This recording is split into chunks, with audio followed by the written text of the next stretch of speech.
There were extraordinary scenes in Libya today where the Prime Minister was greeted as a hero by the Libyan people.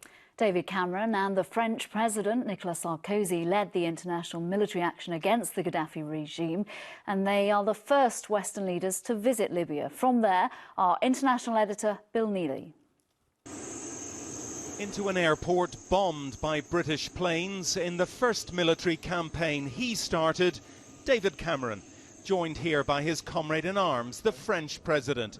These the first world leaders to visit Libya since Gaddafi fell. Britain played a role which I'm very proud of, but in the end this was what the Libyans did themselves. A very good day for us. We are very proud to be here. Just a month ago, this would have seemed impossible. A British Prime Minister in a helicopter over Tripoli. What happened next? Equally unlikely. Mr. Cameron, arm in arm with a rebel leader, escorted by a fighter, into a hospital and a hero's welcome from grateful nurses.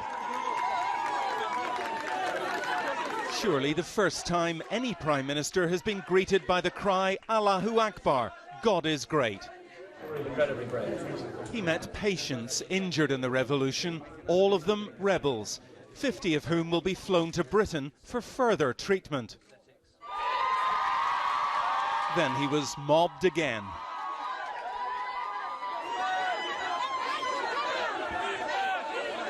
He didn't know where to turn. He certainly never experienced this in a British hospital. But he tried hard not to look triumphalist or smug. The words mission accomplished are the two he most wants to avoid. So he stressed here, NATO's job is not done. We must keep on with the NATO mission until civilians are all protected and until this work is finished. We will help you to find Gaddafi and to bring him to justice. How confident are you Colonel Gaddafi is still in Libya, and how important is the manhunt for him? I don't know where Mr. Gaddafi or his family is, and the message, I think, to Gaddafi and all those still holding arms on his behalf is it is over. Give up. The mercenaries should go home.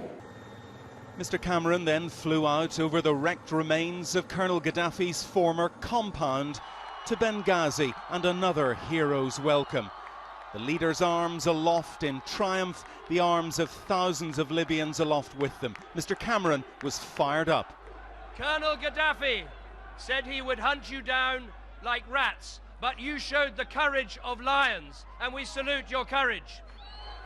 He is now heading home.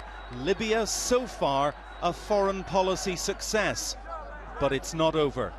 And Bill joins us live. As you say, it's not over, and reports of fresh fighting tonight.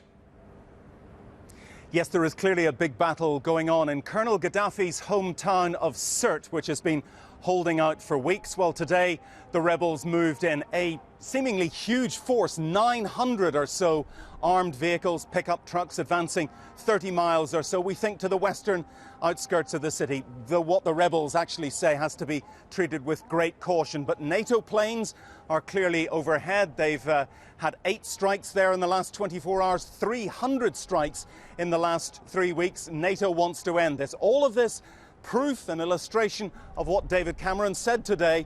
It's not over, which is why he came here, to boost the rebels' confidence.